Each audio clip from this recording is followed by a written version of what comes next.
Tangisan Supriyani di hadapan hakim ungkap 5 kali minta maaf ke Aibda WH, namun tetap dipenjarakan. Supriyani menangis di hadapan Hakim PN Andolo Konawe Selatan Sulawesi Tenggara, Sultra, saat ungkapkan sudah meminta maaf ke Aibda WH dan istrinya, NF, orang tua muridnya. Permintaan maaf itu disampaikan Supriyani pada setiap pertemuan mediasi dengan keluarga korban selama 5 kali sebelum kasus ini masuk persidangan.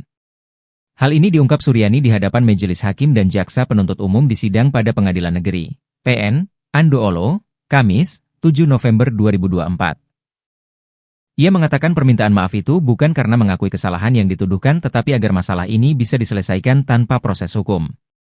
Supriyani mengaku permintaan maaf karena selama 16 tahun mengajar sebagai guru honorer, tidak pernah mendapat kasus seperti yang dituduhkan orang tua korban. Ia juga mengatakan meski sudah meminta maaf, Aibda WH sempat mengatakan akan tetap memenjarakan dirinya karena tidak mau mengakui kesalahan. Ungkapan itu, kata Supriyani, terjadi di mediasi pertama bahkan hingga pertemuan kelima sebelum dirinya ditahan oleh Kejaksaan Negeri Konawe Selatan.